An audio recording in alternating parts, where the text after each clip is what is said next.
you. I would like to move that we go into executive session concerning matters of litigation. No, not litigation.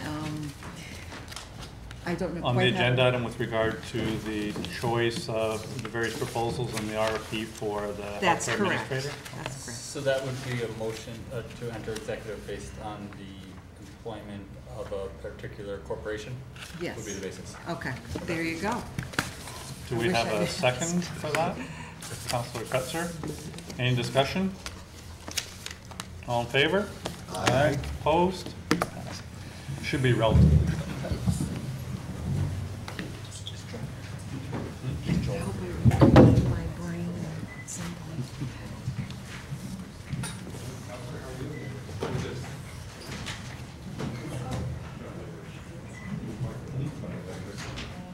Would you like to join us? You're part of that committee. Okay.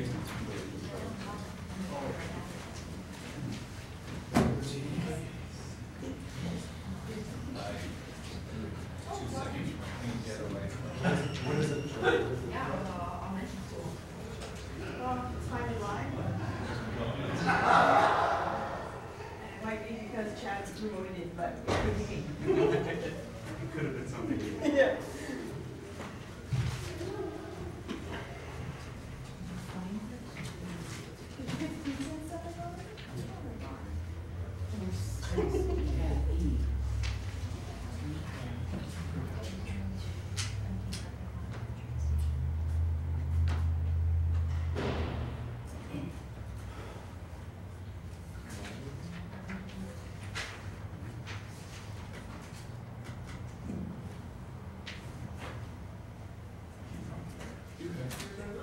Yeah.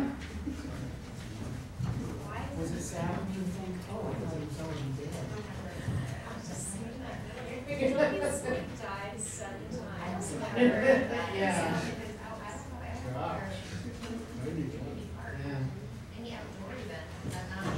Yeah, I mean, I kind of wonder how cool I am. My first thought was, I thought he was already dead. And it's like, oh, 91. God, he lasted that long?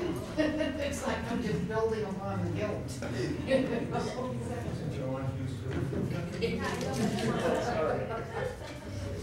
He probably left his Twitter feed when Playboy decided they weren't going to do news anymore. Because the train station itself. He died in his mansion, so That's probably not. one of the mansions. Not the Not Chicago. the The LA one. What's that? Stay home, I She was cartoons, Frozen. The third plane. He's always had all young ones. He had them all lined up. Something one we got. One thing. Yeah. I was saying that. Yeah. Oh, no, sorry. You gotta have my name on it. It does have your name on it, but to me, It's like strong thermal is South Carolina. Yeah, 4 in a row. Jeez. They're in executive. Yeah, I'm just waiting for that guy in Alabama, that uber conservative guy that just won the primary. I'm just waiting for something to come out of this guy. More. I'm just, now that he's in the national spotlight, people are digging for something. Wasn't it the other one that had issues? I don't know. Strange. His last name was the one that Trump. Oh, that's what happened. Yeah, that's right. I'm just waiting for something now in that race. Oh, because of the governor that year. Oh, yes. Yeah, the Louisiana governor was. That was in Alabama too. Was it Alabama? Yeah, Alabama, he was caught. Yeah, there was one down there that had an affair. He had an affair. That's Alabama.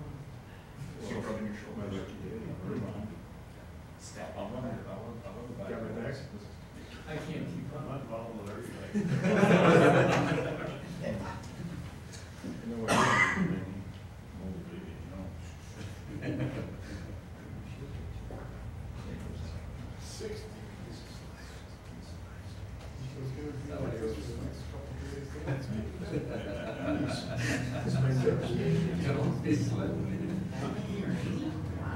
There was no rain for 17 days. 2 days ago. Until last night? Well, that was a sprinkle. Yeah, it's been a while. 17 days. Good. We had one earlier this year. All we've got in May and June. Yeah.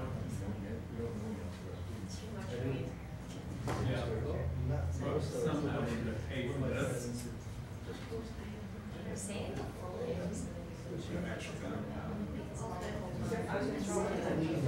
That's what they were saying, the leaves are gonna fall off real fast. They're already falling. Because of what's wrong. Yeah, it's But then stressing the trees. we didn't even have it in summer yet. Which is in, I don't know. Whenever there's like a weird weather, I'm like, Is that what the because hell you is get that? free I apples? feel it. It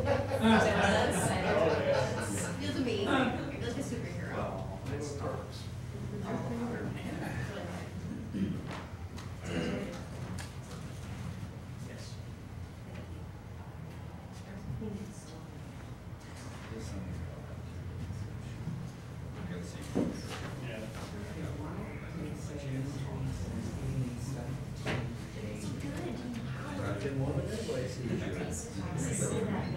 Started to get No, they said in a meeting a couple of weeks ago. So I know they that were- like it's not actually happened. Oh, yeah, that they were lying. Yeah. Quite a bit. Just not. I saw that we saw one or two. Remember you get turned sideways? But there's still. Far northern side? I think so, and it looks like one maybe in the middle, but the Yeah. one on the side is still up and the one right here, kind of facing the road. Yeah, closest to the road or not. I'm not sure if they would have to stop traffic.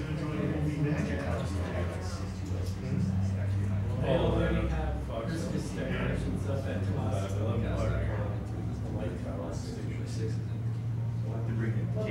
have been out. It's crazy. All over the place. That might, that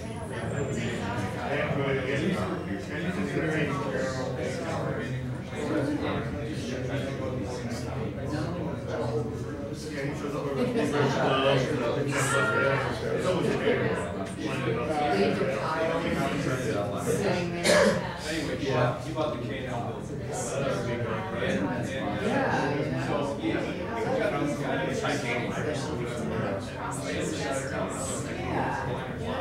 Right down in the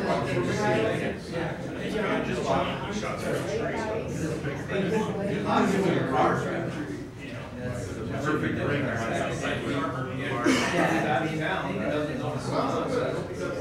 I don't know. Call the police. Have the cars call. I opened that. Food truck. I opened the door.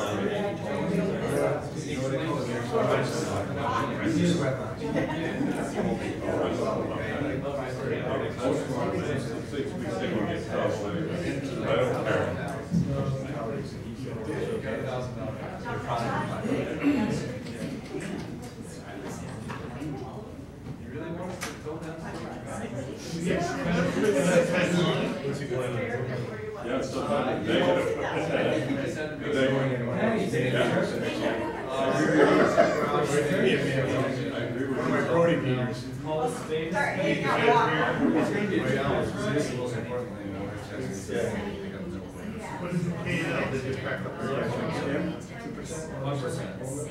always out. The only thing I hate is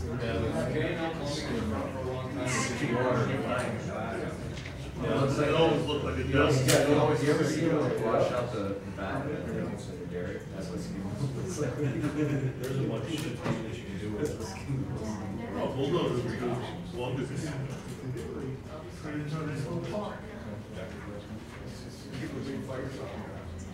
On top of it? Yeah. Right?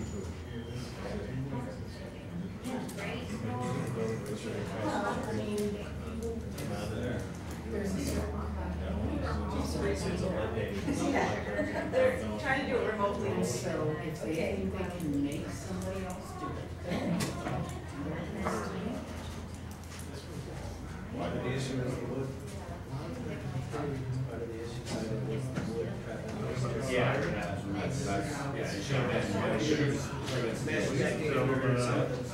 California, they competed about the noise and Also at Court and Steel. Yeah.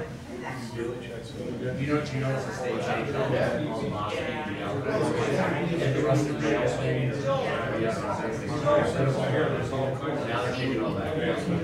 You want to just come to the I didn't know you came back. Hope you guys can listen. I didn't. Not there. It's obvious. yeah. if you've been there for a while, you probably don't take any notice. My intern was born the year I graduated. Does not make me feel young. John. 70 years. Well, he's getting up there. Thanks. He's got a little bit over your shoulder.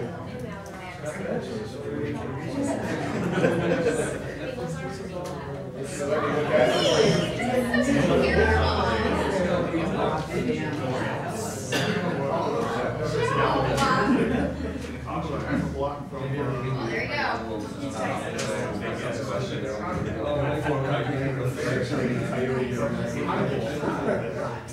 One, 3, 5.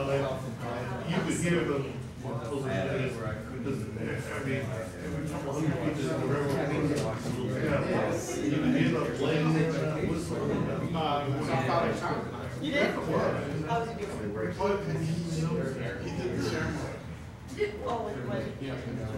I mean, sometimes at least you have a look around because it's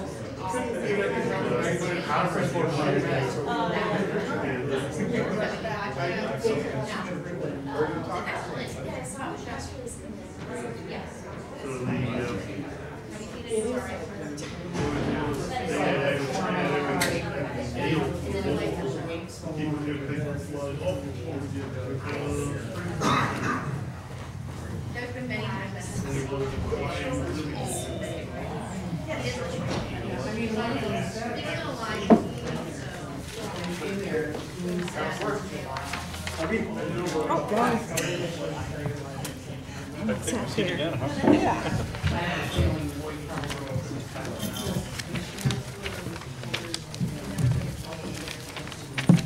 Let's resume. We've completed our executive session. We're discussing issues of competitive bids with regard to a request for proposals for the city, and no decisions were made at that time. So let's resume. Is there anything else that people would like to discuss during work session?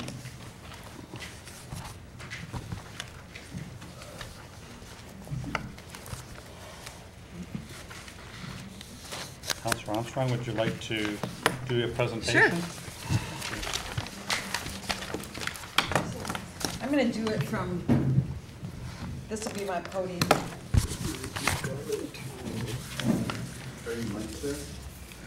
I've got a big voice, but I guess the public might not be able to hear me. That's a good consideration.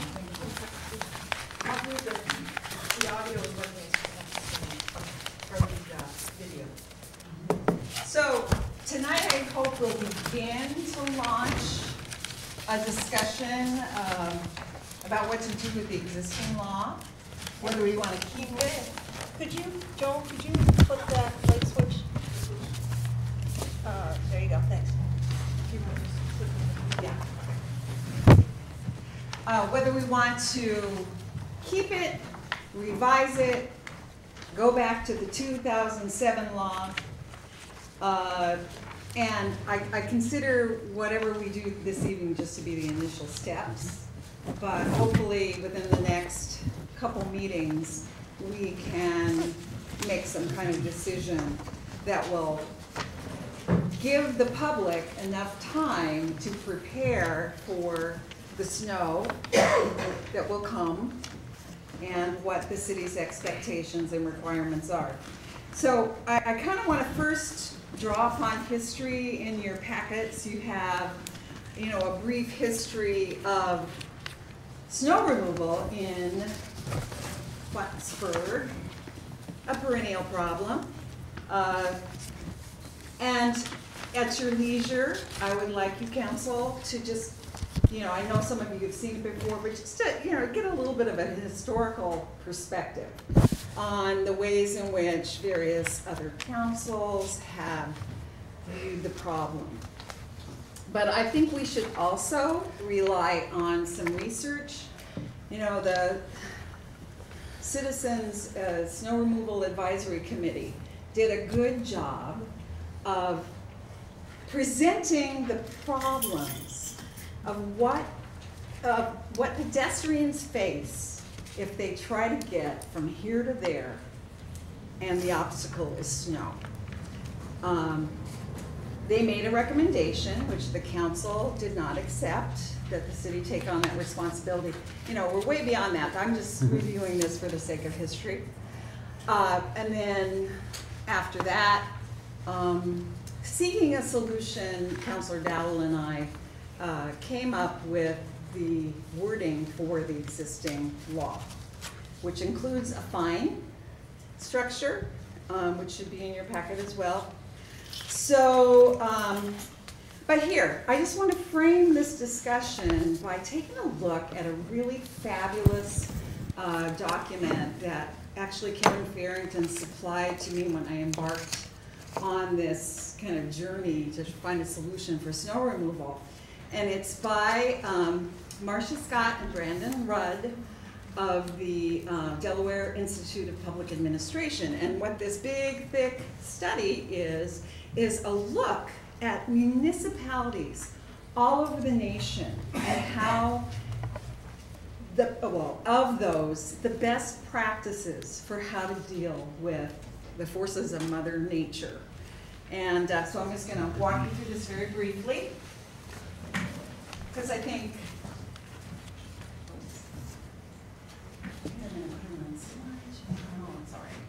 so anyway. Just go from the beginning, up on the top one, so you can open up the From the slide. beginning, okay, Yeah. thank you. There we go, now I've got the big picture.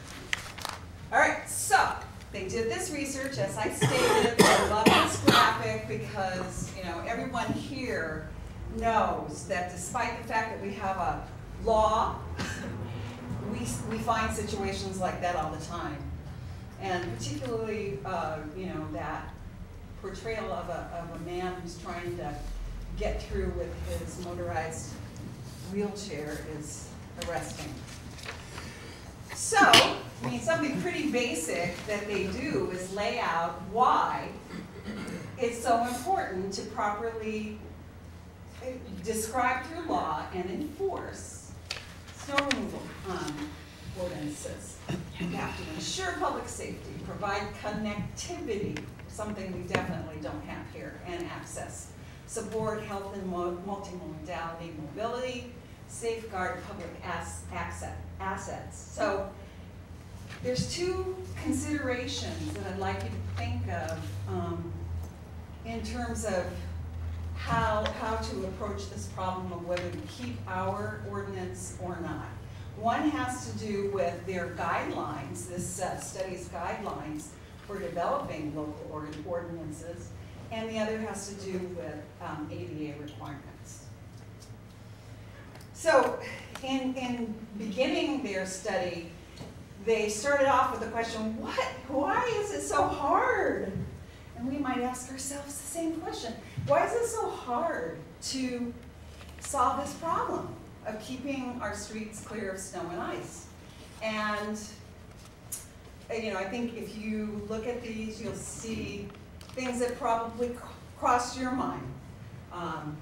You know, you probably know a person who doesn't even know what the law is, or has confusion over to what extent they're responsible.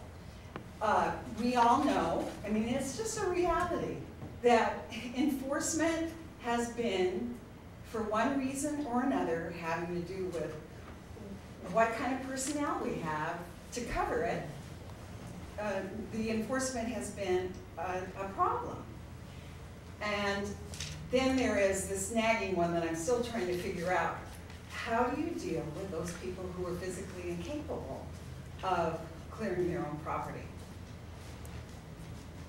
And communications, I'll kind of piggyback on that later. I've even got the little flyer that Sandra Getty's made up to advertise our law. Do you remember that, Sandra? I do.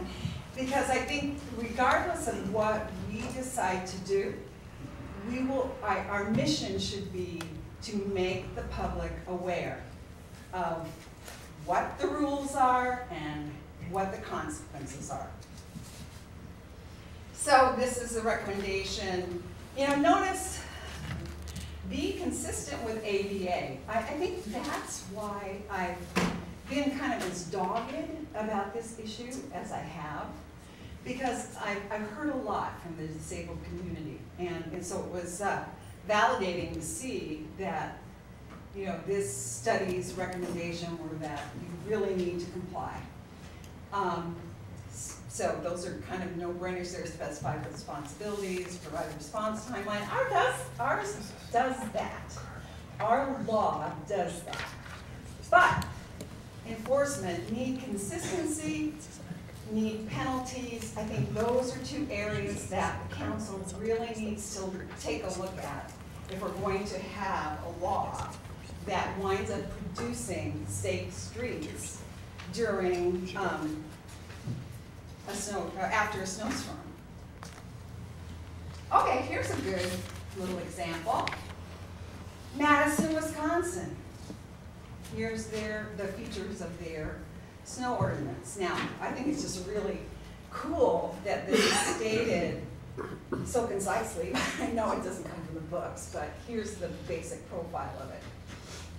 And, I think pretty much that captures what we do. Then the ADA, now this is dense text and I'm not going to read, but while you take a look at it, I just want you to keep in mind that we are created an infrastructure for people to use, and their use is dependent on how accessible it is. And notice the ADA says don't block people's paths. Well, snow doesn't block. I thought this part was interesting. While sidewalk maintenance may be required of property owners, it does not absolve municipalities of the ADA requirement to provide accessible, well-maintained pedestrian facilities. If a local government has a sidewalk maintenance ordinance, that entity should assume responsibility for communicating requirements, inspecting conditions, addressing complaints, and ultimately enforcing recommendations. Well, now, this big, huge, nationwide study is making this statement, and I think we need to measure our efforts against it. And, I hate to bring up the prickly matter of suits, but there is that reality that we have to face, that if it is our responsibility to clear the streets, and we have a law on the books, it's our responsibility to enforce it, because we may be accountable in court.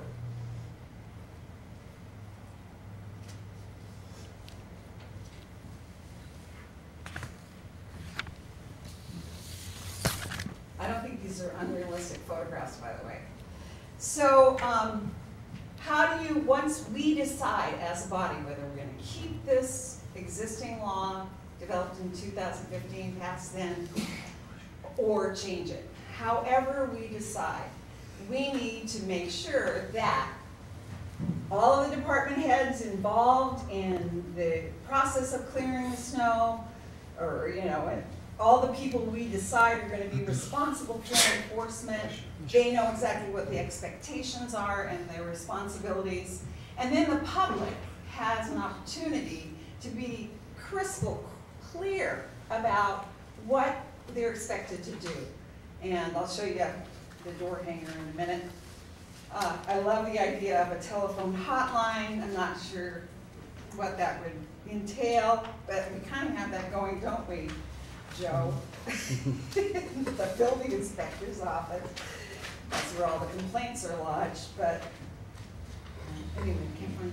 So these are some ideas to consider and to think about, you know, as we try to make our sidewalks safe during the winters. I'm just trying to get this paper part so I can show you the flyer. She did a really good job. We decided against it, but so here's an example of a door hanger. I know it's hard to see. I should have scanned it, but in it, Ms. Geddes outlined the top points in the law. And the idea was that you could just, I don't know, get a battalion of volunteers hang them or employ people. I'm not sure. But that's part of what we need to do. All these things that you see here are part of what we should do to advertise our policy. And then final point here, you know, I know that Councilor Kelly tried to organize a volunteer program that fell by the wayside. I know that there are problems, but I don't think we should abandon the idea that the volunteers couldn't be really helpful. I mean, you see here examples of those municipalities that have successfully established them. Okay, so that's it for me. What I hope is if there's time after the discussion about the capital projects, that maybe if we have a little extra time and we're not worn out, we can just begin some initial conversations. I think everybody has a copy of the existing law, and I have a copy of the fine structure if you forgot to bring that, and we can reproduce that and let everybody know. All right, any questions? Okay. Thanks, Michelle. Sure. Thank you. They can see the slideshow in here, but they couldn't see it. Everything's working out for the rest of it.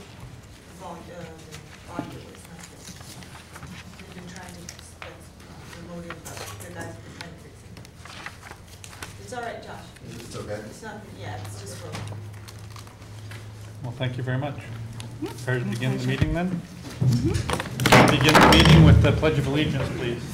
I pledge allegiance to the flag of the United States of America and to the republic for which it stands, one nation, under God, indivisible, with liberty and justice for all.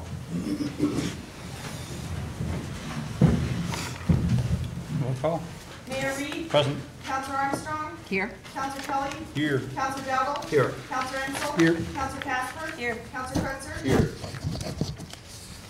I have no comments tonight, but to note that I want to thank the committee that has deliberated and shepherded the RFP process through for our next round of healthcare administrators. Thank you all for your great work, and I'm sure we can have some more discussion later on in the agenda.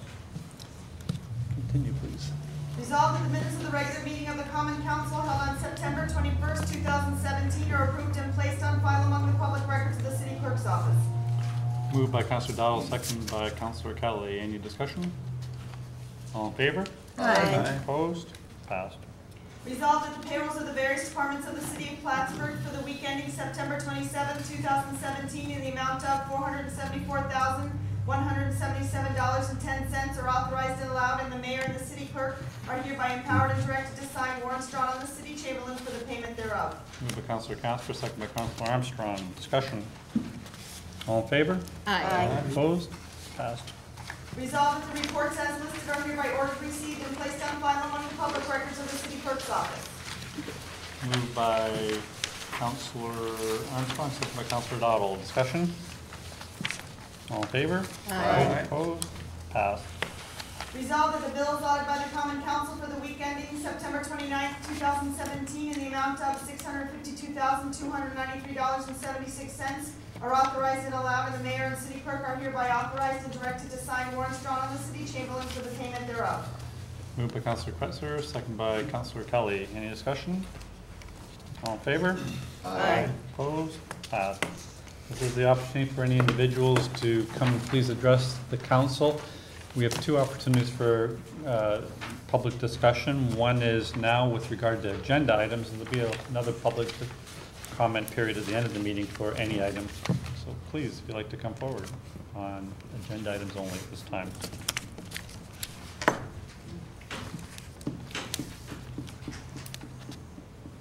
Seeing none, could we continue?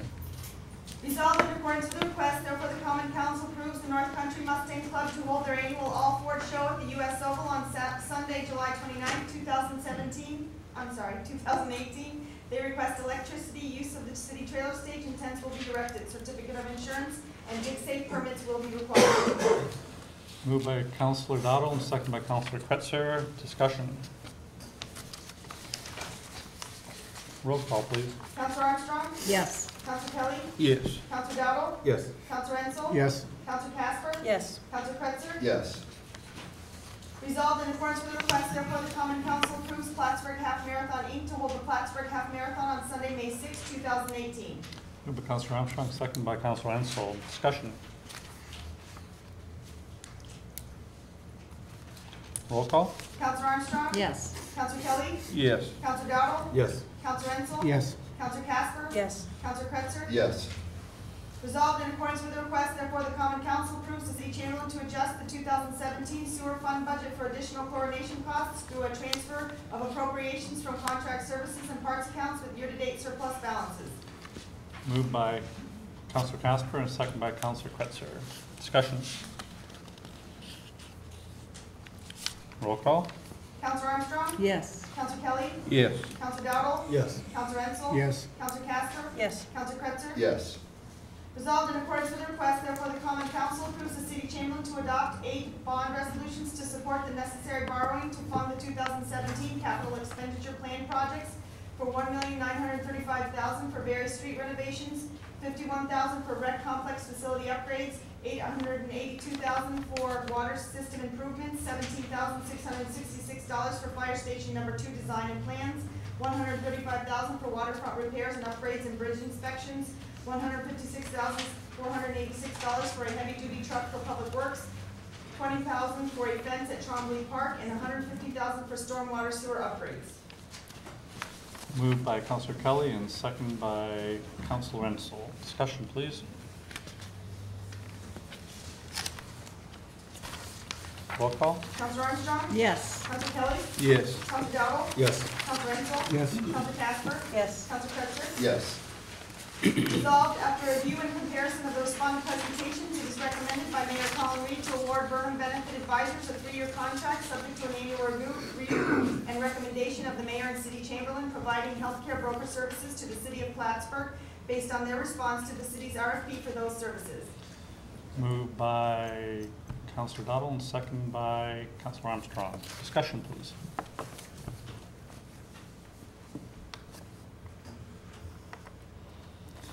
This is obviously a very important decision for the council and the city. We'll be establishing a relationship with this group for the next 3 years. We've had a very good and productive relationship for the past, I believe, 6 years with the previous consultants, KeyBank, and public should know this represents about $6.5 million of expenditures on the part of the city, not only for our active employees and their dependents, but also for retirees and their spouses.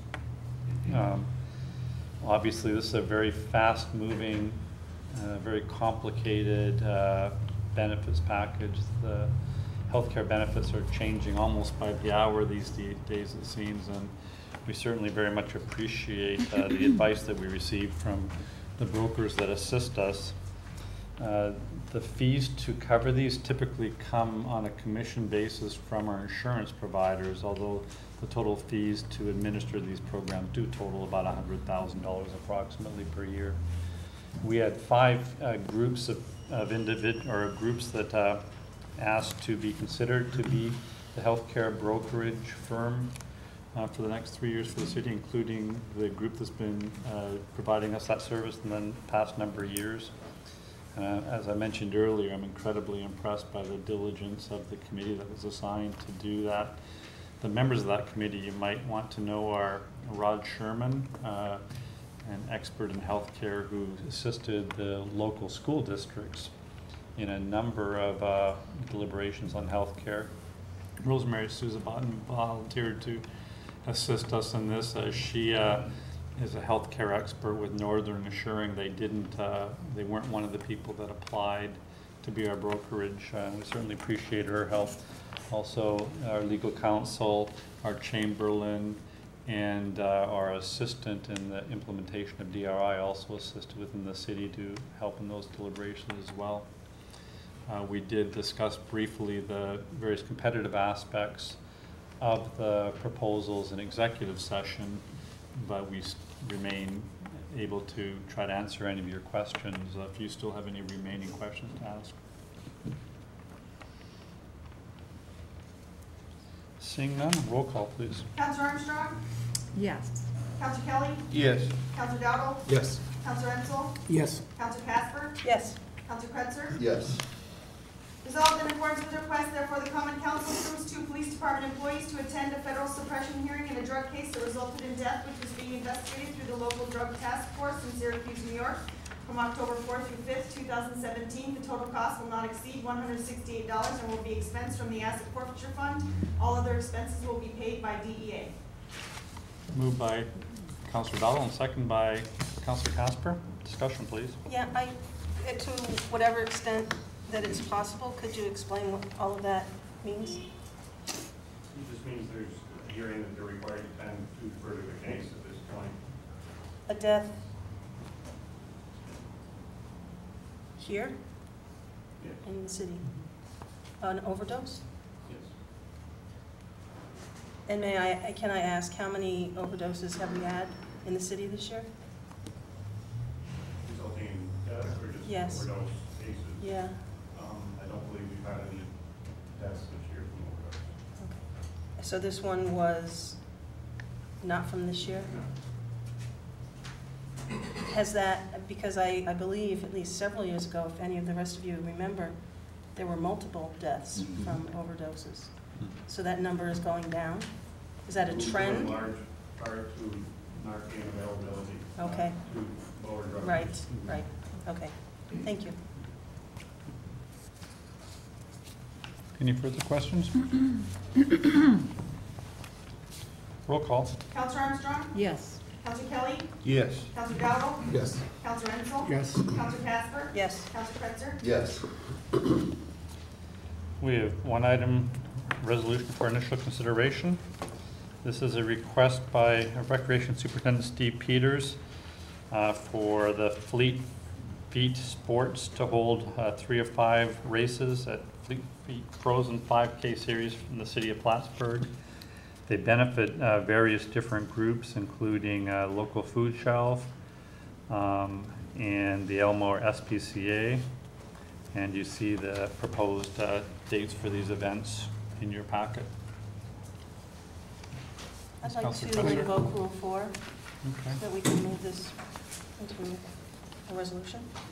Move to invoke Rule 4 by Councilor Casper and second by Councilor Kretzer. Any further discussion? I just have a quick question. I notice on the request, and I read the paperwork too, that one of the races in January, they're asking to use some roads in the West End. Do we know specifically what streets and what roads or how it might be mapped out? Yeah, I can answer that. We started with that park. We used Sandra, Trombley, Dennis, Aaron College and Aaron Kennedy back to Lumet and to the group. Okay. Is it just one side of the street, Steve, or how is it? I mean, are there cones? Yeah, it's the opposite side of the street. All normal pedestrian traffic laws are required to be followed. It's 9 a.m. We've done it. This is our 4th year. Okay. Yeah. No, I'm just kind of curious for safety reasons and traffic reasons. Unless there's a motion to waive. Okay, Mr. Sidewalks. No, I know. Any other further questions? Would you like to add to your motion, waive the reading, or would you like to have it read for the record? Oh, I'd like to waive the reading and just move the resolution. And still seconded by Councillor Kretzer? Okay. Any further discussion? All in favor? Aye. Opposed? Passed. Oh, roll call for this, I'm sorry, roll call? Counselor Armstrong? Yes. Counselor Kelly? Yes. Counselor Dowdle? Yes. Counselor Enzel? Yes. Counselor Casper? Yes. Counselor Fitz? Yes. This is time for a meeting to have any council reports or any new business, please. Councillor Ramsey. I'd just like to bring up an issue. I've had a couple of constituents, and I guess I'm going to ask Joe McMahon. I've had two constituents ask me about the pink ribbons and with the hedges, in regard to the hedges being scaled back. Two questions that came up was, one, if the sidewalk is owned by the city, why are the citizens being held responsible for cutting them back if the sidewalk is actually held by the city?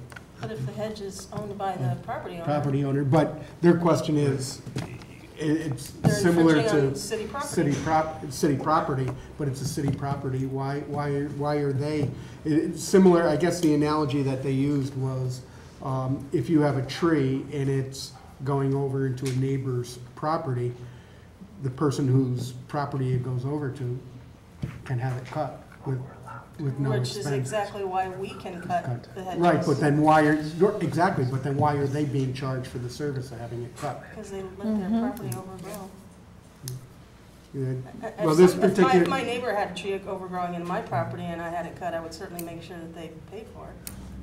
Well, these two residents actually have issue with that they have to pay the city to have it cut back. Yeah, and I would also add, because similar to what we saw as a rationale for needing safe sidewalks during the snow, I mean, anything that impedes safe passage on sidewalks is got to be something that we enforce, So that's the safety issue, and the pedestrian flow is all part of why this law is necessary. It's not an aesthetic.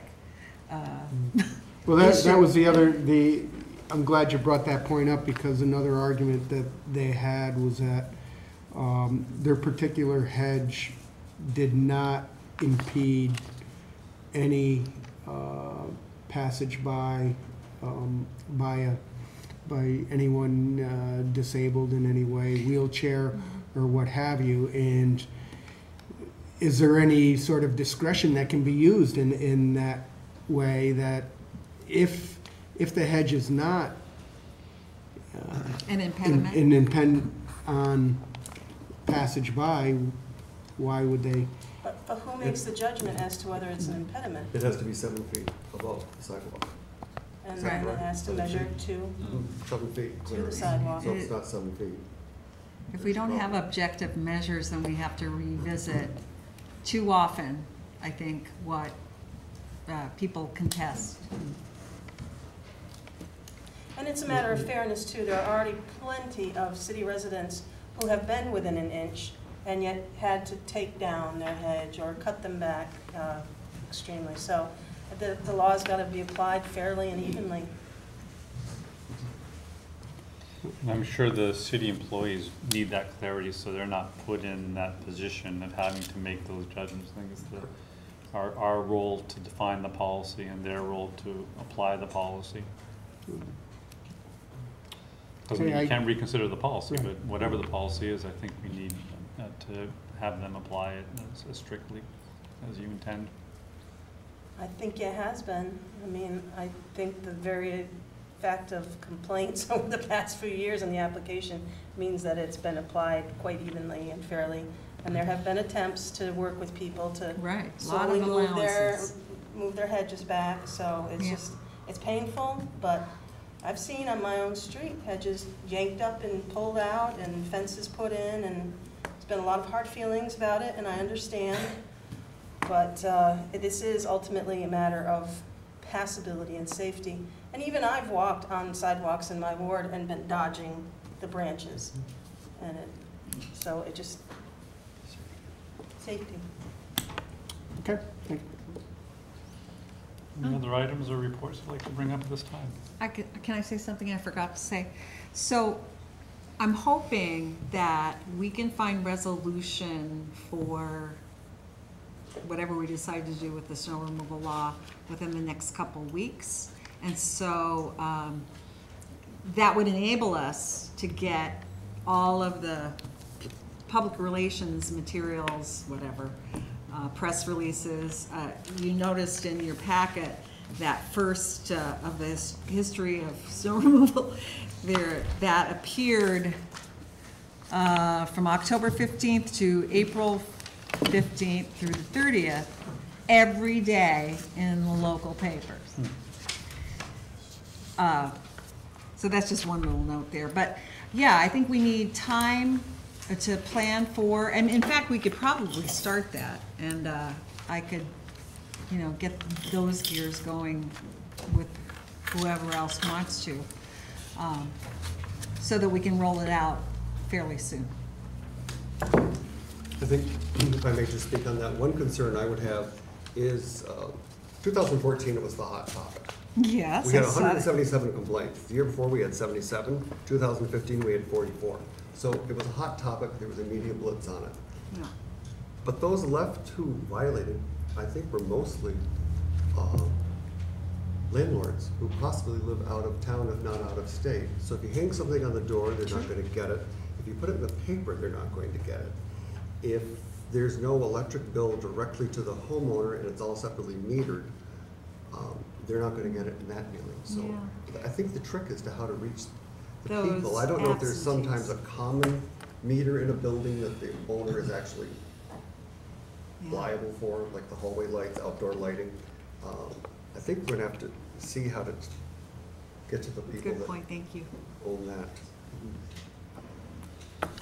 The city's been working, as you know, on more electronic billing options, and we expect to have something in place. It's looking like somewhere around December. I think as we do more and more of that, we should be able to communicate more easily with homeowners through that mechanism as well. I noticed that Joe Templio wrote an article about this in 1994, 23 and a half years ago. It's in the packet. Nothing's changed. Well, that's for sure.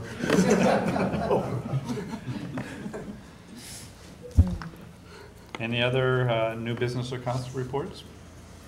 We will have another in our series of budget hearings tonight, immediately following this meeting, and hopefully tonight we will finalize the capital plan going forward. Thank you. I hope Very there's close. a teensy bit of time to discuss our options regarding the sale or lease of property adjacent to the gym. Just a little kind of initial. And when did we say we were going to talk about the pavers? The pavers. Oh. I think Shoot. there's the wait for a resolution, I think. That, I don't know that it was determined that a resolution was needed. Dean, Sylvia do you have a presented. thought about that? Yeah, Sylvia had forwarded me her email. There was a policy or a committee in place that hasn't been, or a committee enacted that hasn't been in place for years. Right. And it sounds like the entire program has been defunct. Yeah. So whether a resolution is necessary to close out the committee, I would say no. But because there were some occasional requests to replace a paver or just, you know, a trickle of complaints or requests every year, I think a resolution wouldn't be a bad idea to close the loop on the project, to say, is the city interested in pursuing this? Is the city interested in closing it out? Just some kind of finality for it. Does anybody have a brick out there? No? I do. My neighbors, when my dad died and my mother had already died, they bought a brick memorializing them. And so, you know, part of my kind of investment in this discussion is nostalgic. So what's going to happen, you know, to these lovely bricks. I mean, some are deteriorating, there's some that are beautiful, made out of granite. I wish part of our discussion could be how to preserve it and maintain what we have. I think, was it actually a purchase or a donation? And then in turn, a brick was placed. Yeah, I think it was. So it's ownership. I don't know if there's ownership attached to those. I mean, if you made a donation, then a Wow. brick appeared. I don't think you came in and bought a brick. Yeah. And had it installed. It was Right, also right. a donation. So I don't That's know where important that to goes. clarify. I don't know where that goes with that. Yeah. So I guess we'll wait till next week. We want to stay 10 minutes longer, we could chew the fat.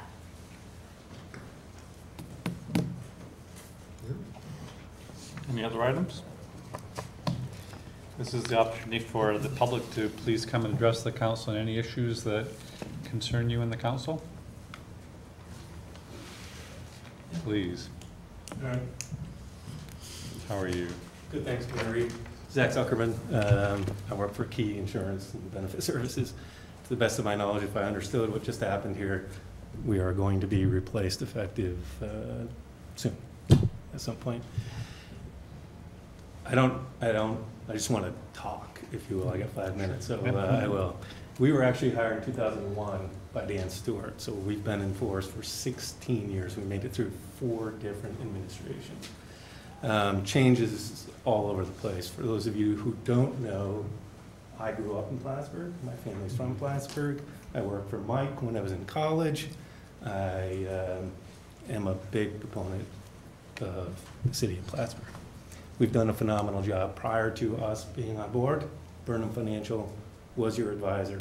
We've provided some comparisons to show you, prior to us, your trends in healthcare were 20%, 21%. Since we've been on board, your trends for that 16-year period have only been about 3% per year. I think we've done a phenomenal job. I think I know the market. I know our competitors.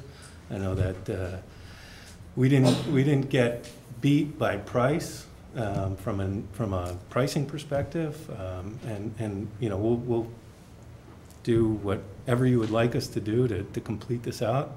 You know, I would love an opportunity to hear where or how we have not met the expectations of the city, and I think it, you know, you're right. Health insurance is tremendous trends. You know, 10, 12, depending on the year, % per year.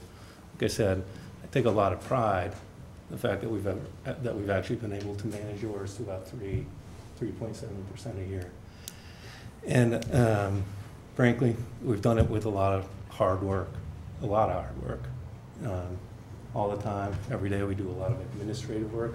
We reconcile all the city's bills on a monthly basis. We provide them over to Richard to pay. There's a lot of work that goes into to earning the money that we are charging, in essence, through commissions. You know, commentary, I guess, from my perspective. I'm surprised. I showed up today. I'm surprised to hear this, but I'm in town. I now live in Syracuse, but I'm in town, Key Bank. We're having a meeting. It's funny that I sat down the block at our Margaret Street location. We talked about how we're going to donate hundreds of thousands of dollars to the community, how we're going to volunteer within the community. And then we get here and we hear that the community is kind of, you know, bailing on us. So I would love that opportunity to have that conversation. I'd love that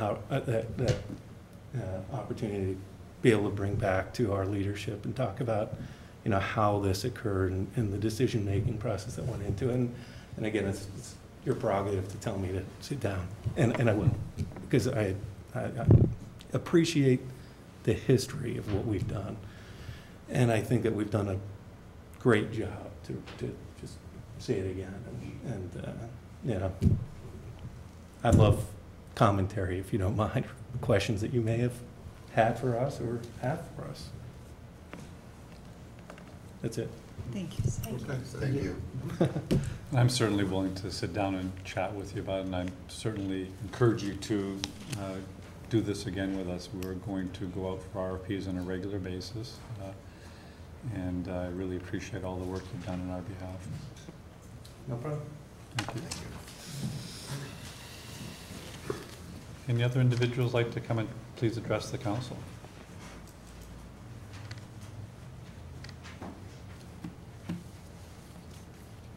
Seeing none, do I have a motion to adjourn? Moved by Councillor Dowdle and second by Councillor Ensel. Roll call. Counselor Armstrong? Yes. Counselor Kelly? Yes. Counselor Dowdle? Yes. Counselor Ensel? Yes. Counselor Casper? Yes. Counselor Cretzer? Yes.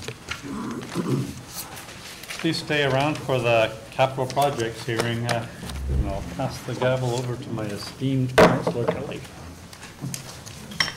Thank you. I have to apologize, I have to leave. I have a work obligation. Okay. Thank you. You guys don't mind, we'll go ahead and get started. Is that okay? Okay. So I'll call this budget hearing to order, and we'll ask Mr. Ruff to come talk to us. We actually had a team of people that worked on this, so we're going to bring them up, and if you have questions and discussion and all that, everybody's right here. Go team. Thanks.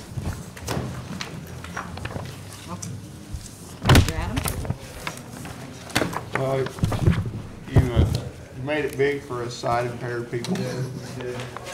That's good. It was a team effort, which means there was a lot of disagreement, a lot of debate, a lot of discussion.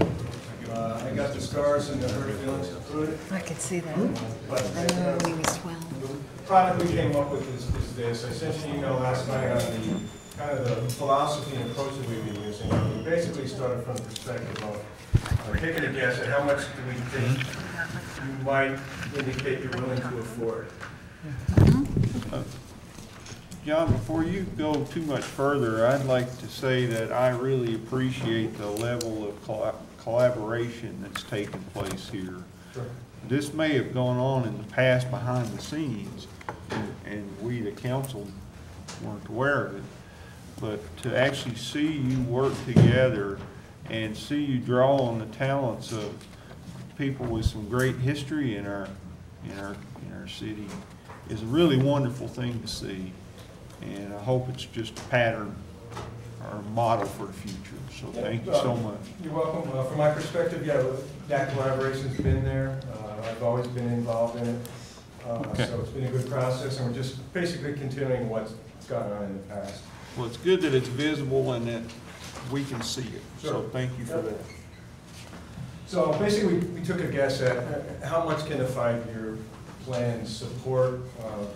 Someone arbitrarily picked the number $2 million because we're assuming we're going to get maybe upwards of $500,000 in other kinds of funding, which would leave a net $1.5 million to the general fund that we need to be bonded each year. And from there, we sat down and tried to prioritize how we saw spending that money. It's our perspective, but it's certainly open for discussion, debate, and modification.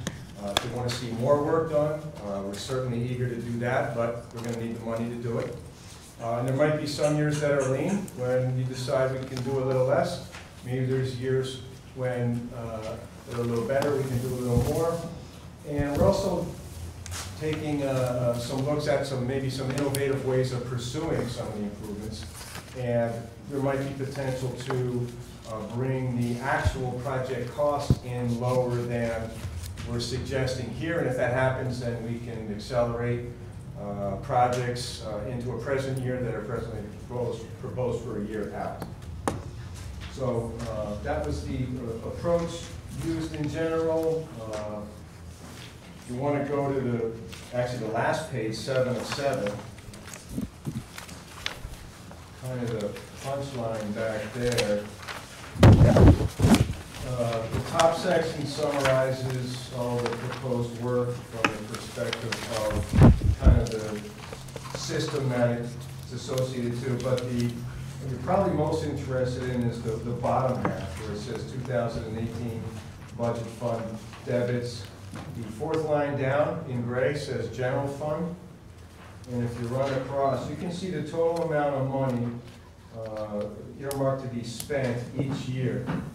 And it totals almost $13 million after 5 years, which is more than the $2 million that I suggested.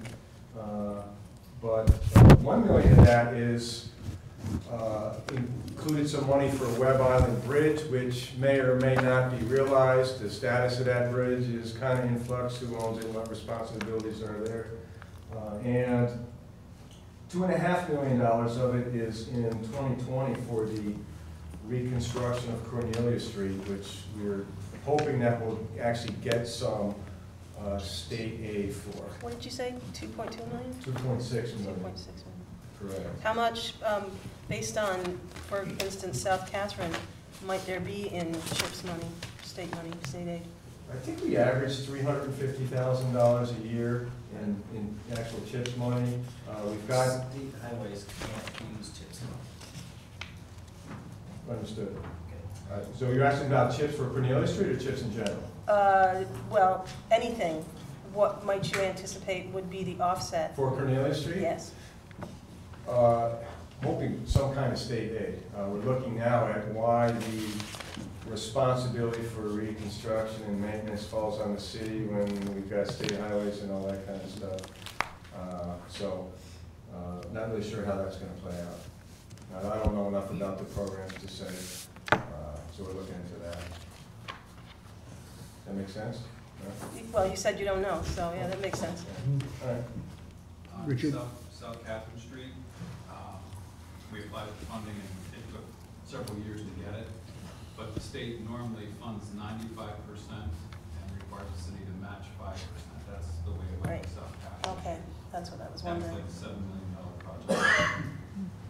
So we'd be looking at doing the same thing with Cornelia, applying, waiting, and then determining how much state would be willing to invest, and we would have a match on it. I think there's usually a federal portion, a state portion, and then a city portion. So Cornelia would be $4.4 million less than South Catherine? Seems like a bigger project to me. I don't know anything about it, but you don't know? I don't. I believe the numbers that are in there were from previous capital plan estimates. I have to confirm that. So what those are based on, I couldn't say at this point. And how far would that reconstruction go? Up to the city town line from where? Let's see. It's broken into 4 sections. Let's see, Churchill to Broad, Beacon to Wells, William to Oak, Oak to Margaret. I'm not familiar with Churchill. Where's that? Churchill is a little side street just to the west of the subway plaza with Subway, right across from McDonald's. Oh, okay. Used to take in the old Ames parking lot. Oh, okay. So that's basically the city limits, That's the city Broad limits, yep. Street. Okay, thank you. So how much of that is state highway? Is it from Broad up? Route 3 is a state route. Right. The portion that goes through the city of Plattsburgh is classified as a city street by the state of New York. So it's all city streets? Upper Cornelia Street is still Upper Cornelia Street? Okay. Can I ask if you guys know if the parking people, have they been looking at Cornelia Street as well as downtown? The parking consultant, Yeah, have they been looking at Cornelia Street in what aspect? at the parking, all the way from Beekman yeah. up through. Where it gets past so the narrow. hospital. Yeah, it gets very narrow, and there's just jammed up parking as you go right up until Prospect. So the parking consultant's main focus was the DRI area, Yeah. but he did say that they would use some sort of preliminary of the entire city limits, so we'll get something, it just won't be as detailed as within the. Because I think that would be helpful if Cornelia is going to be reconstructed to know, have parking information, particularly since that's such a busy area between the hospital and the campus, and there's zero well, I won't say zero walkability, but there's zero bikeability within Cornelia on that part. If you send me an email, Becky, I'll forward it to him Okay. as soon as possible. Thank you.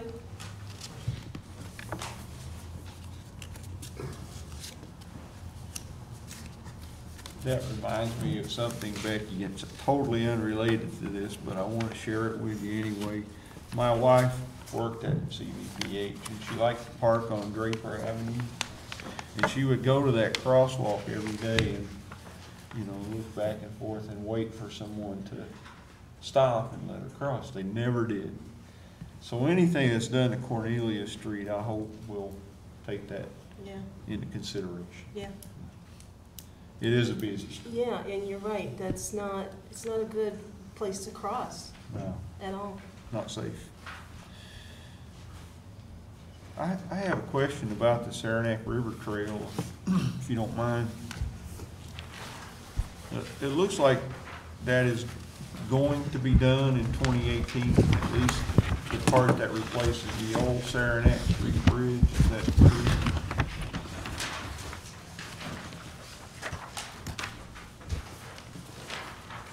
It's a good question. That project I am not really well up to speed on. I don't know if anybody else has. I think it is intended to be done this year.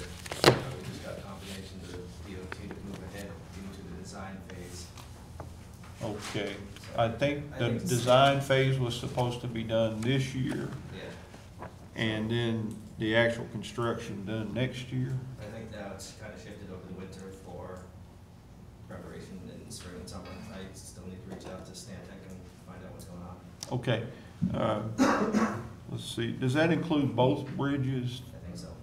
Okay, the one that crosses 2 Durkee Street? Yes. That's another project that's near and dear to my heart because I live about a block from the Saranac Street Bridge, and I can't wait till I can walk downtown across those 2 bridges. So that's gonna be nice. But I do see that the general fund has to cough up $374,000 for that. Is that right? I believe so.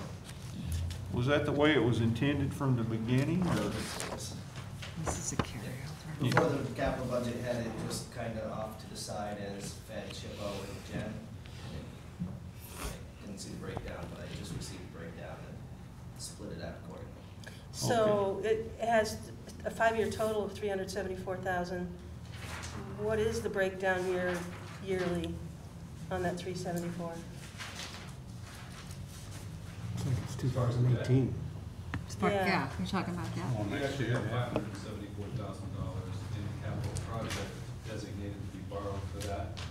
And it runs for 1, 2, 3, 4, 5, 6, 7, 8, 10 more years, 50,000, 50,000, 55, 65, and 70, plus interest. So wait a minute, are you saying it's going to cost more than $374,000 to the general fund? We have $574,000 slated to be borrowed. 200,000 was for the demolition of the existing bridge. And I think that is, correct me if I'm wrong, but is that shown up under phase 2 design, in that top line?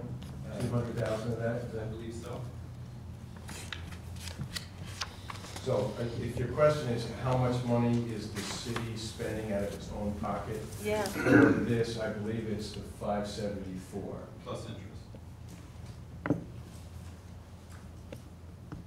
That's the total after 10 years. Is that what you said? 574 is the principal. Okay, yeah. And we're assuming a 2.5% Okay, I gotcha. rate. Now, so that's, okay. But, so what does that mean on the top line with the phase 2 design? It says Fed/Gen. So are they giving us nothing towards that? I assume that's where that over $500,000 is coming from. But what is the Fed portion? I think the Fed portion's only 30,000 on that first line, but we can verify that. Okay. I think that's where we get the 5. Okay. That is a lot. Okay, that A total lot project bond. was $2,750,000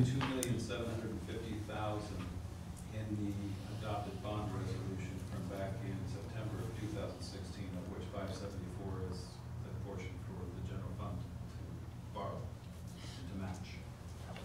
But I also don't think we should turn our back on the large sum of money that we're being offered by the state and the federal government to do the construction. And the beautiful thing about that is it kind of supports a model of making the downtown the center of our city again. And it will be possible to ride a bike from the city limits to downtown eventually. There's nothing we can take from DRI to offset?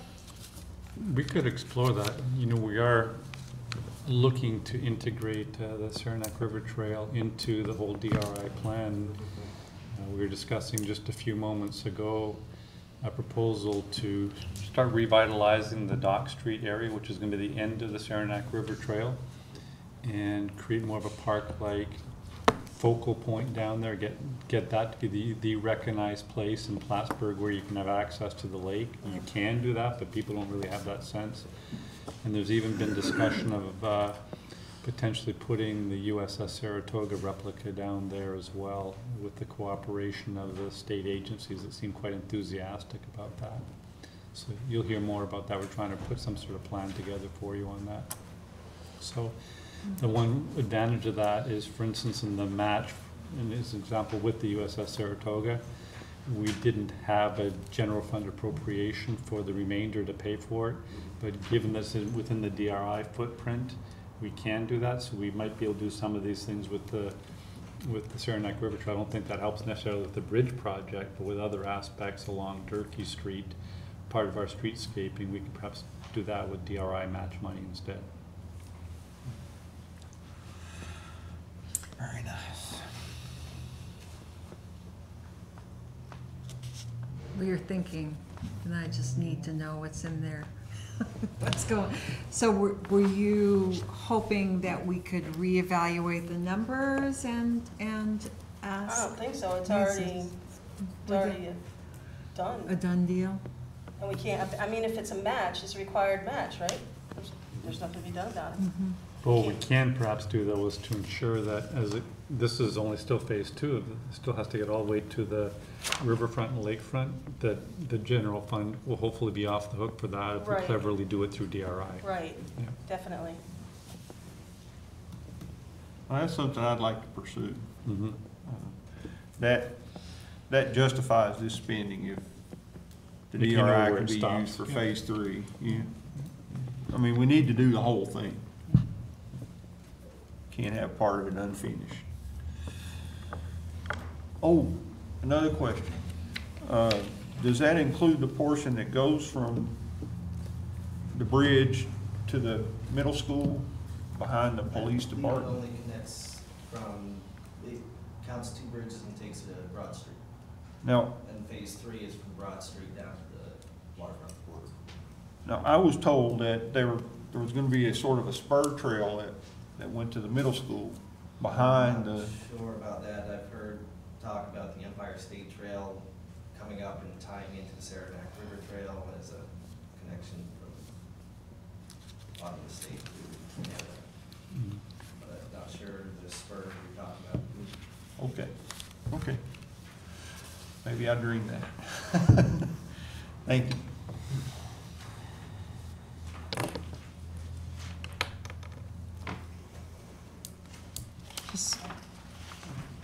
Yeah, at some point, just noticing the ADA transition plan, there'll be probably the need, I spoke to Robert Pullen, inviting him to come here tonight, and he's looking forward to the resumption of that, looking at the study and figuring out an implementation plan, so. Brings up a good point too, is that, this document's a fluid document, it's a dynamic document. Every year we're gonna look at it again. The additional information, we may make some adjustments each year, maybe even during the year, but That's the way it's I always think been. it's a reasonable starting point anyway. Yeah. Planning. Mm-hmm. One thing I'd like to know is, this plan is going to cost how many dollars in 2019? 2019? That, unless I'm mistaken, John, Just in terms of it's not gonna cost anything in 2018 because we don't bond this until the end of the year. Is that? Well, that brings up another really good point as far as how we manage our money long term. We go to the bond market, what, every 3 to 5 years, Rich? Yep. Okay, but we're spending money every year. I think it's really important that when we take action on the plan and appropriate money with anticipation of borrowing it later on, that we compute what that bond payment's going to be and remove that from our cash flow somehow and set it aside. Mhm. So that 3, 4, 5 years from now, when we actually do the bonding, it's not just all of a sudden this huge bond payment that is. Well, it will be, but we'll have set aside We'll have planned 1/5 for of it every year kind of thing. Built up a little cash, maybe, and then in turn borrow a little less money, but we've now got the cash flow built in, which will avoid, spikes in revenue needs. So are you talking about creating a reserve? Something like that. I don't know if we call it a reserve or tax stabilization fund or just a special spreadsheet accounting that says we're not gonna include this in our revenues. Well, you're already partway there because you're now doing 5-year budgeting where you are trying to put in those periods when we're going out for the bond issues, the debt service that we're going to have to expect from that point on. So, doing an actual reserve fund would taking that step further, but you now are aware of the sudden hits that you're going to experience periodically because of this exercise. That's my question. Of all these projects, which in the general fund total $2,428,000 next year, what's the bond payment on that we can expect? We need to compute it. I'm gonna guess it's about 200 grand. Rich will probably get it to 3 decimal places right there. Probably about 250,000. 250,000. If that were all to be bonded, it's all 15 years. But for 2018, how would you designate that money? Well, that's 2019. And then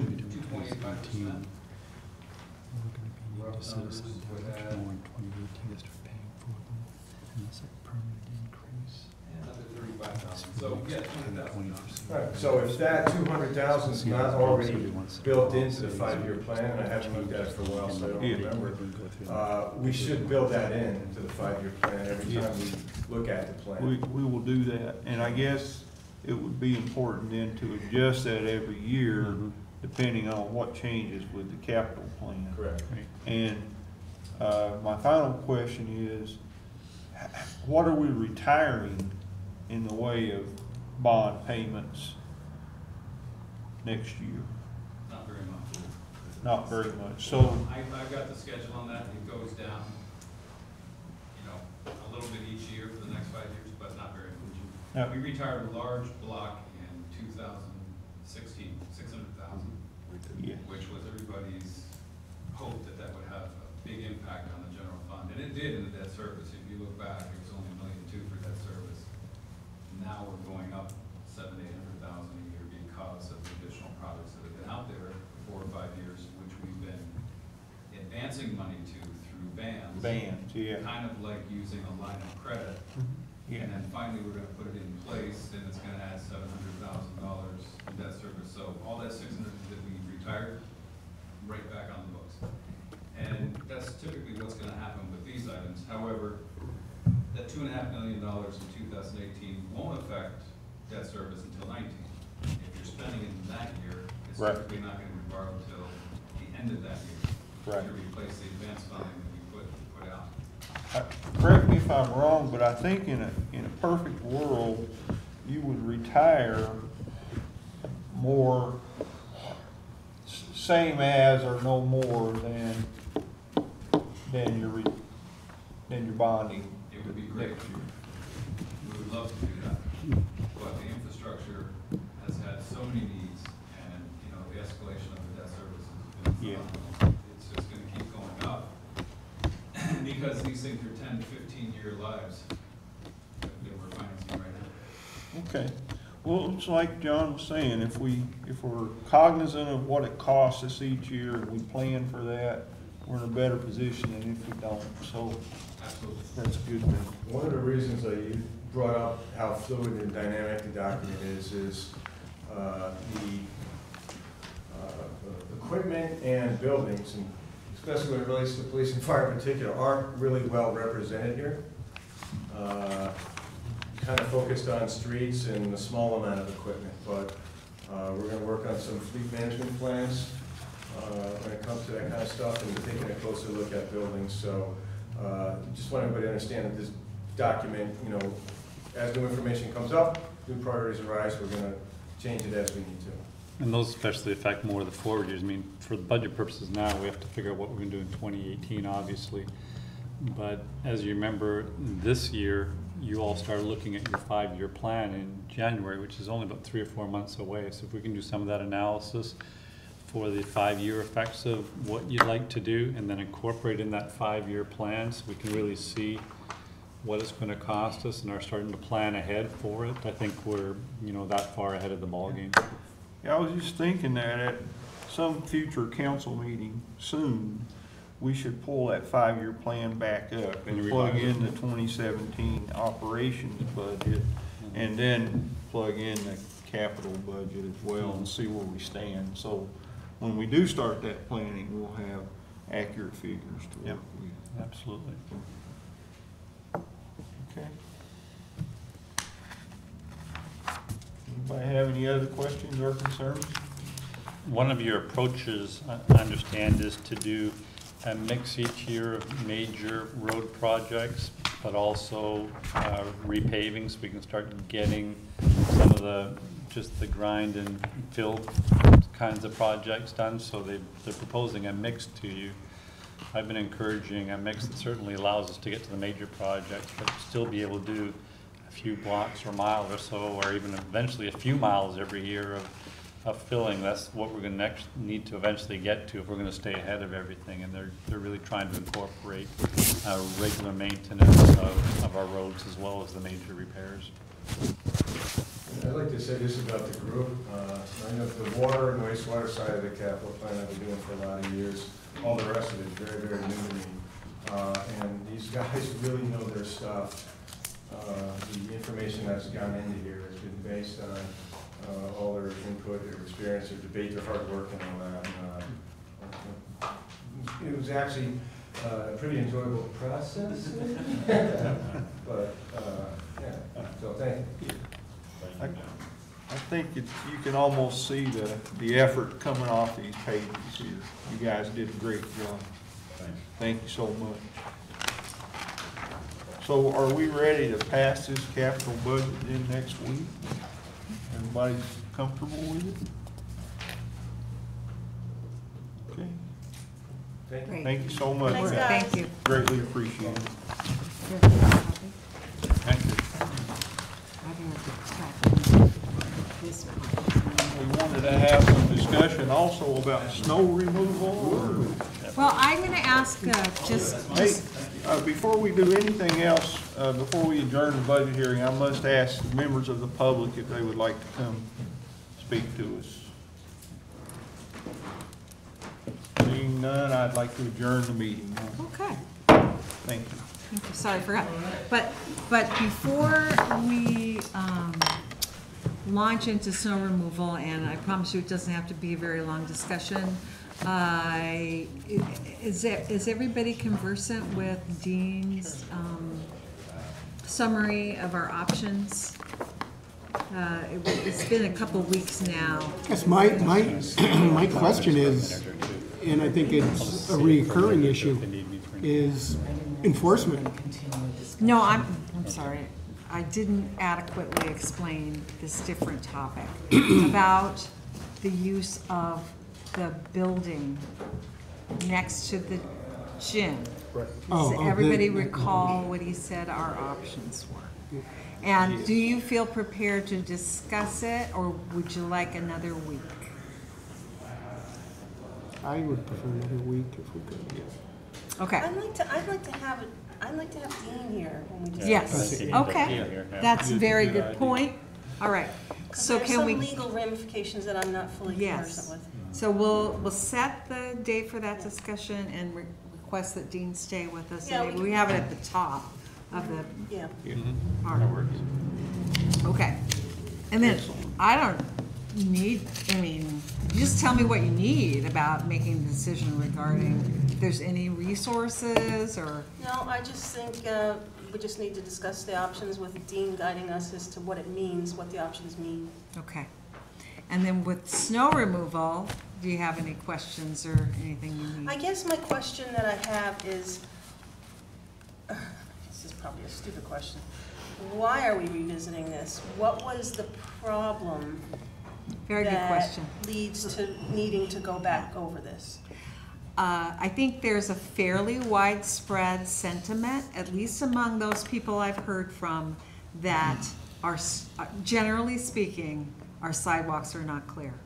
That there are multiple offenders, and that all of those examples of kids having to go out into the street because there's no, the snowbank's so high, of disabled community having trouble navigating.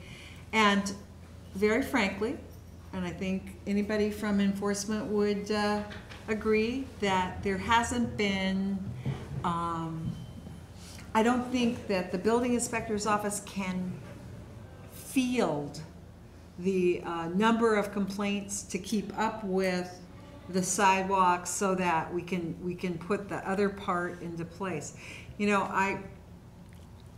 I think I've asked before how many citations were delivered. Well, I don't remember. But it's not my feeling like that citation process is being but what is implemented. I think the history thing is pretty cool. But because obviously we've talked about this, and you must be so sick of it. I know I am. Everybody What are is. the alternatives to this? Because what are the alternatives? My concerns are, and Joe knows this because I've said, I feel that in my ward, primarily the worst offenders are the landlords. Mm-hmm. Who I see on the reports when you issue a report. I mean, I saw one person who lived in another country, and I don't mean Canada.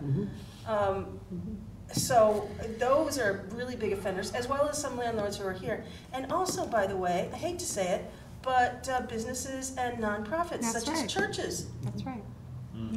Churches not clearing their sidewalks. So, but I guess it goes back, and that goes along with the point that Dale raised earlier. So my question is this: if the city clears them, just like with the hedges, I guess, if the city clears them, how can we bill the homeowners? Oh, they get billed through their tax. They do. If in the law, there's an explanation of how that's done, and it's pretty detailed. So, that's what my objective is, to keep the thing the way it is, but to nail down and commit to the mechanism for enforcement. That's an administrative job. That was why the thing was written the way it was, because the council can't, write this manual for how it's going to be implemented. But if we've got these requirements and we have this law, it has to be implemented, and an efficient system for doing that has not as yet been devised. I remember when we first implemented it, and we had a storm, it was maybe our first storm, and there were some very proactive police officers who went out at 3 o'clock in the morning. Because it was the end of 24 hours. Because it was the end of 24 hours, the end of the storm. But Chief, what is your take on the participation of the police department in identifying ne'er-do-wells? Our biggest obstacle with this ordinance, I think Joe would probably agree, is the fine component. Like with your hedge ordinance, it's just their DPW is gonna come do it and they're gonna charge, and you're gonna be charged for that on your property tax. Simple enough, there's no additional fine associated with that. Because there's an additional fine associated with this law, in addition to the amount you're gonna Charge for clearing. clear however many feet of sidewalk you have, then once you add a fine on top of that, there has to be some way for us, once you impose a fine, there has to be a process that they can fight that innocent until proven guilty, essentially. Right. So through New York State criminal procedure law, we need to personally serve an appearance ticket on that person. So you mentioned people in other countries or out of the area. It complicates it so much because there's a fine associated with it that we can't actually fine these people to hand them, personally serve upon them a ticket so that they have a right to know that they've been charged a fine, so that they have a way to fight that if they don't feel they're guilty of that. So I know. Is that I true of believe in parking due tickets, process. though? I believe in due process, however, the very fact that they got charged for public works coming and removing the snow is not. That's not a fine, so it's a. But it's not, it's nor is it evidence to the fact that they deserve the fine. Well, but, So, I but guess- just back to though, why the fine was imposed, and Dale and I drew upon precedent from other municipalities. But the fact is, we have a manpower problem and a priorities problem when it comes to the delivery of services in the DPW. It's been spelled out to us over and over again how they're unable to clear the number of sidewalks that are in violation. So it's kind of like a catch-22, you know, without the fine was devised as an inducement to comply, as any fine is. You know, you put a parking ticket on somebody's car.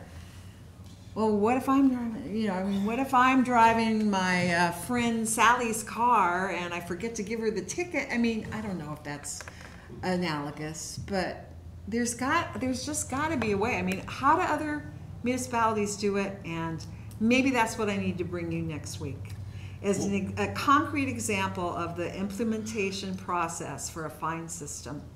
I like the idea of an assessment. That takes a whole lot of bureaucracy out of it. And the person who gets that additional charge on their water bill, or ever how we do it, their annual tax assessment, they're going to feel that. Yeah. But I guess, let me ask you It seems this. a lot simpler that way. I mean, And you and- can structure it so that it includes the the fine amount. You wouldn't call it that, of course, but. Well, it's stated as a fine in the law. Right, well, Chief, I guess my question to you would be this. If DPW has to go and clear, okay, instead of using the word fine,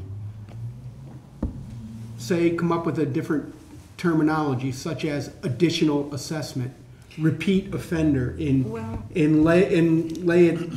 That if we have to do it 2 or 3 times a year, that assessment goes up even more. You're saying As a fine would, but not call it a fine. Okay. In one of these articles from 1983, they talk about it in terms of a fee.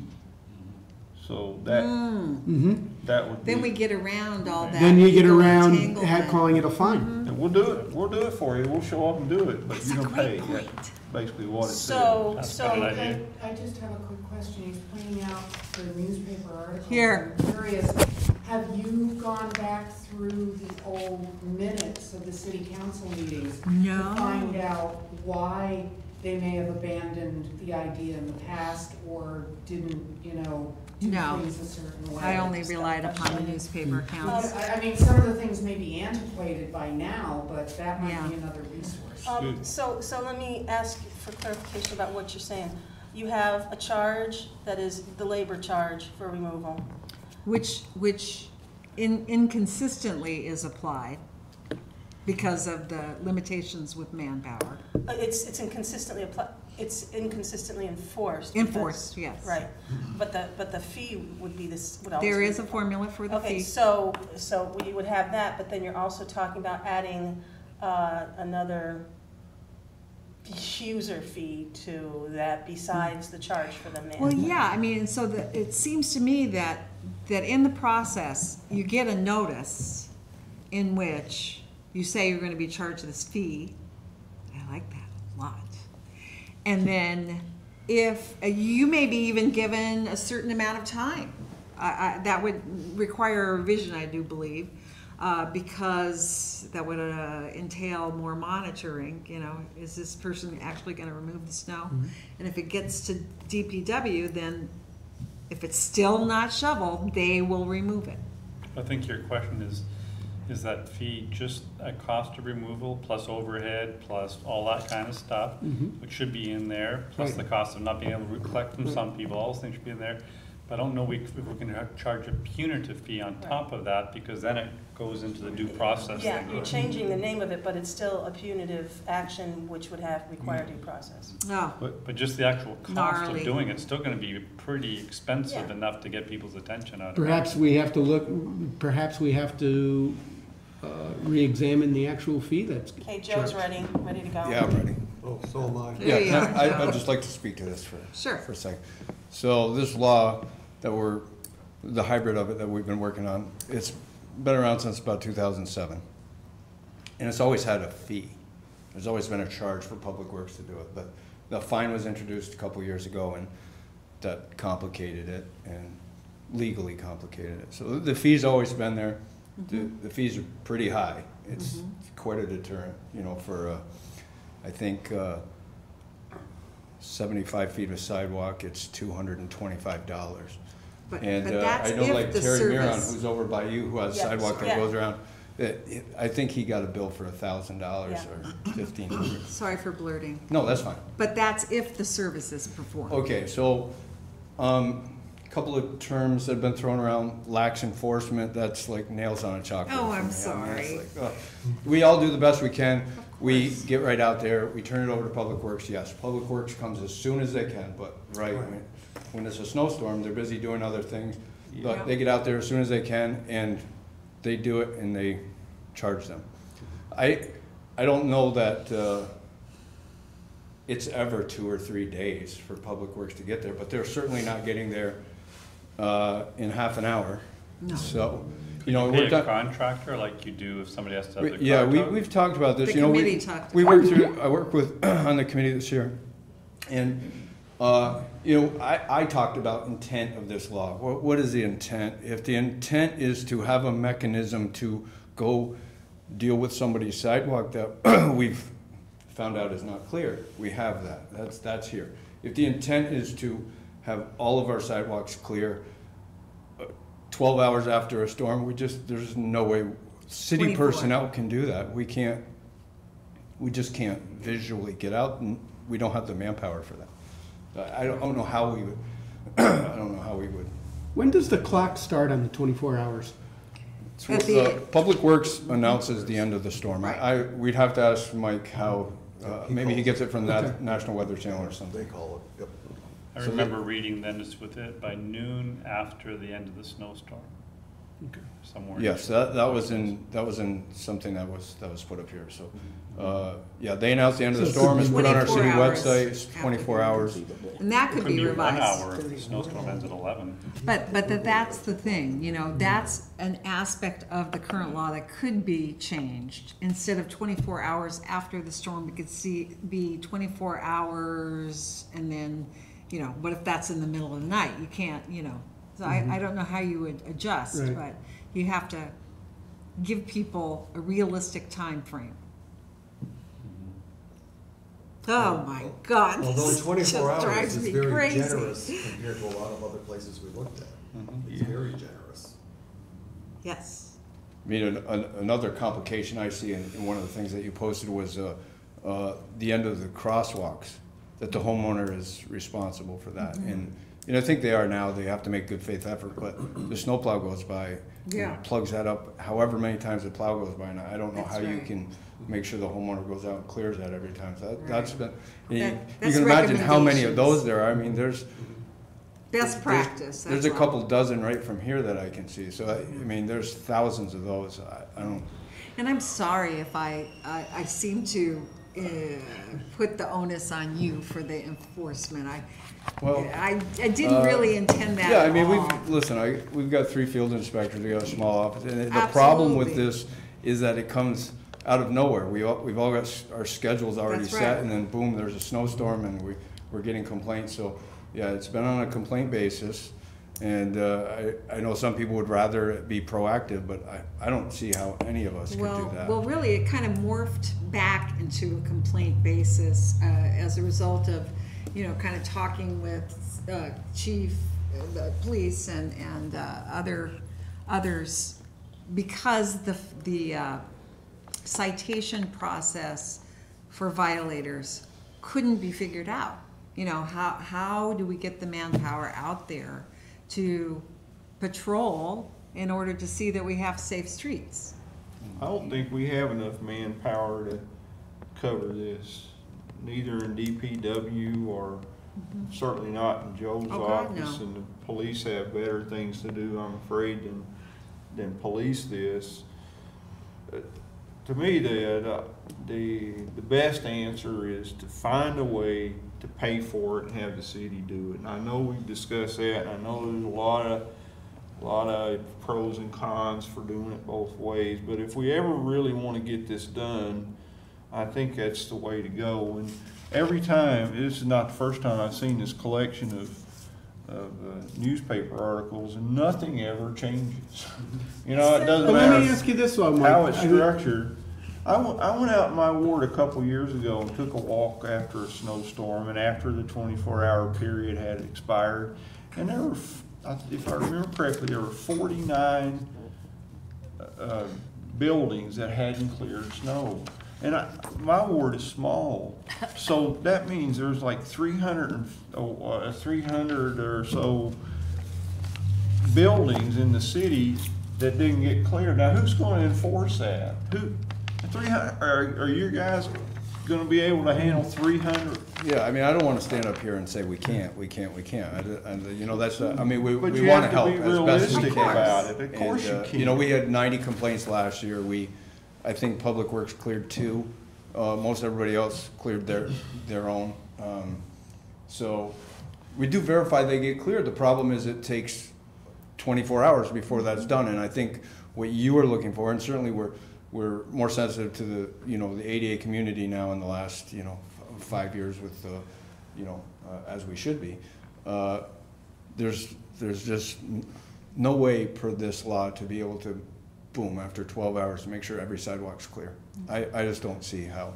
One thing I discovered when I took my walk is that it's impossible to drive a car around and know which. which As somebody homeowners who's been in complied charge and of which didn't. enforcing this, it's really, and certainly if you're gonna charge somebody for doing it, you better make sure you're talking about the right property. So you have to get out, you have to verify where the property ends, if the sidewalk's really not shoveled or if it just doesn't look like it's shoveled. Because everything's white and then the snowbanks are this high. Yeah. I guess you can't see it my from the question street. to you, and this would probably be more appropriate, a question for Dean, would be our liability if we ended up clearing all the sidewalks. That was a very serious question. It becomes ours. Yeah. And if it's not cleared and somebody falls. Falls, exactly. We're sued. Exactly. And we have a nice little chunk of a deductible on every single. Well, we're far, far away from that as a Yes, we are. solution. That's. And hopefully we can crack this nut. So if you're on to implementation, I guess I'd recommend talking to a few communities that are successfully implementing this and see just how the heck they do it. And I would also see what their personnel sizes are as far as. That's right. And I'm gonna venture a guess that nobody can defeat Mother Nature. Right, we can't make it, if we could make it stop snowing. That's Okay, but so to let you know what we did last year, my office is obviously the office that handles the most complaints, but we set up our answering machine for the weekends and at night. So if somebody had a complaint, they call, it says to call the police department. Okay. So that's how the police department got involved on weekends and some nights. Good. And they have an answering machine saying to call the code enforcement officer. Yes, that's right. Any other questions as far as that goes? Thank you. It's a bear, it really is. It is. And, you know. Yeah, I mean, Joe sat through how many meetings? 4 or 5? Yeah, I mean, I'm interested in trying Yeah. to, you know, find a resolve. It's just. It was really good addition, having him and Mike. You do what SUNY is doing, which is putting all this tons of money and putting the hot wires underneath the podium tiles so that it just melts the snow away and nobody has to shovel again. Wow. Wow. That's like the library steps. Yeah. Yeah, you need somewhere for the water to go, though. Oh, you know. we'll wait and see how this works. I'm very curious. Aren't you curious? Good discussion, everybody. Especially having an office under the podium. Thank you for the Any other discussion so questions? far. I'll have that information. Are we good? Thank you very much, Joe. Thank you.